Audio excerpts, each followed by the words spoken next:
Hello dear students, तो कैसे हैं आप सब। तो आज मैं आप सबों के लिए लेकर के आया हूं क्लास 11th एनसीईआरटी ज्योग्राफी भूगोल का most important VVI MCQ question, जो कि चैप्टर है 7 भू आकृतियां तथा उनका विकास, जो कि ये आपके एग्जाम के पर्पज से काफी इंपॉर्टेंट वीडियो होने वाली है। तो वीडियो में बने रहें और वीडियो को लास्ट तक जरूर देखें।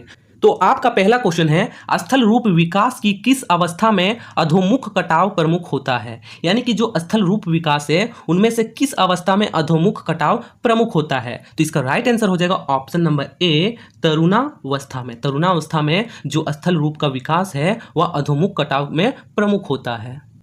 क्वेश्चन नंबर 2 है, गार्ज का निर्माण होता है। तो जो गार्ज का निर्माण है वह कहां पे होता है। तो इसका राइट आंसर हो जाएगा ऑप्शन नंबर बी, कठोर चट्टानों में। जो गार्ज है वह कठोर चट्टानों में उनका निर्माण होता है। क्वेश्चन नंबर 3 है, एक गहरी घाटी जिसकी विशेषता सीढ़ी नुमा खड़े ढाल होते हैं किस नाम से जाने जाते हैं। यानी कि एक गहरी घाटी जिसकी विशेषता सीढ़ी नुमा खड़े ढाल होते हैं वो किस नाम से जानी जाती है। तो इसका राइट आंसर हो जाएगा ऑप्शन नंबर डी, कैनिन। जो कि ये असम में चाय के बागान जो होते हैं वह सीढ़ी नुमादार में बनाए जाते हैं पहाड़ों पर। क्वेश्चन नंबर 4 है, टार्न झील यानी कि जिसको सार्क झील भी कहते हैं वह बनती है। यानी कि जो टार्न झील है वह कब और कहां बनती है। तो इसका राइट आंसर हो जाएगा ऑप्शन नंबर सी, हिमनद के आपर्दन द्वारा। तो हिमनद के आपर्दन द्वारा टार्न झील यानी कि सार्क झील बनती है। क्वेश्चन नंबर 5 है, निम्न में से किन प्रदेशों में रासायनिक अपक्षय प्रक्रिया आंतरिक अपक्षय प्रक्रिया की अपेक्षा अधिक शक्तिशाली होती है। यानी कि किन प्रदेशों में जो रासायनिक अपक्षय प्रक्रिया होती है वह आंतरिक अपक्षय प्रक्रिया की अपेक्षा अधिक शक्तिशाली होती है। तो इसका राइट आंसर हो जाएगा ऑप्शन नंबर सी, चूना पत्थर प्रदेश। यानी कि जहां पे चूना पत्थर प्रदेश होता है वहां पे रासायनिक अपक्षय की प्रक्रिया आंतरिक अपक्षय प्रक्रिया की अपेक्षा अधिक शक्तिशाली होती है। तो चूना पत्थर प्रदेशों में। क्वेश्चन नंबर 6 है, गोखुर झीलों का निर्माण होता है। तो गोखुर झील जो होते हैं उनका निर्माण कैसे होता है।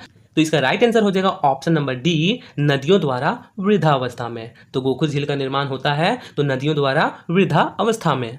क्वेश्चन नंबर 7 है, गहरे लंबे व विस्तृत गर्त या बेसिन जिसके शीर्ष दीवार खड़े ढाल वाले व किनारे खड़े व अवतल होते हैं उन्हें क्या कहते हैं। यानी कि क्वेश्चन बोल रहा है कि जिसका लंबे व विस्तृत गर्त होता है या बेसिन जिसके शीर्ष दीवार खड़े ढाल वाले होते हैं या किनारे खड़े व अवतल होते हैं उन्हें क्या कहते हैं। तो इसका राइट आंसर हो जाएगा ऑप्शन नंबर ए, सर्क। उन्हें क्या कहते हैं। तो सर्क कहते हैं। क्वेश्चन नंबर 8 है, भी आकार की घाटी का निर्माण होता है। तो भी आकार की घाटी का निर्माण कहाँ होता है। तो इसका राइट आंसर हो जाएगा ऑप्शन नंबर ए, नदियों द्वारा युवावस्था में। तो नदियों द्वारा युवावस्था में भी आकार की घाटी का निर्माण होता है।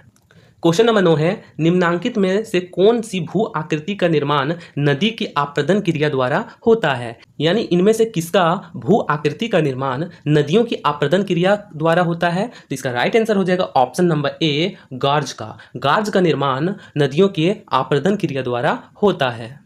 क्वेश्चन नंबर 10 है, यू आकार की घाटी निम्न में किस कारक के आप्रदन का परिणाम है। यानी कि जो यू आकार की घाटी है इनमें से किस कारक के आप्रदन का परिणाम है। तो इसका राइट आंसर हो जाएगा ऑप्शन नंबर ए, हिमनद। हिमनद का आप्रदन का परिणाम है। क्वेश्चन नंबर 11 है, बरखान का निर्माण निम्नांकित में से किससे संबंधित है। यानी कि जो बरखान का निर्माण है इनमें से किससे संबंधित है। तो इसका राइट आंसर हो जाएगा ऑप्शन नंबर डी, पवन। तो जो बरखान का निर्माण है वह पवन से संबंधित है।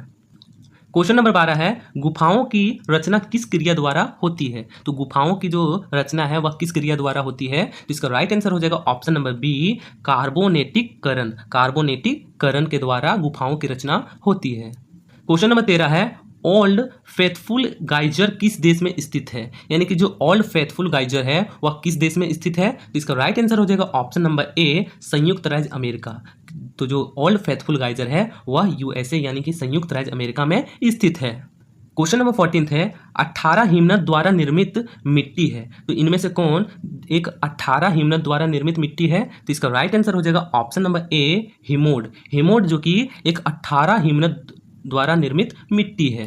क्वेश्चन नंबर 15 है, गुंबद आकार भाग से बहने वाली नदियों द्वारा किस प्रवाह की रचना होती है। यानी कि जो गुंबद आकार भाग से बहने वाली नदियां होती हैं उनके द्वारा किस प्रवाह की रचना होती है। तो इसका राइट आंसर हो जाएगा ऑप्शन नंबर डी, आर्य प्रवाह। तो जो ये नदियां बहती है उनसे आर्य प्रवाह की रचना होती है।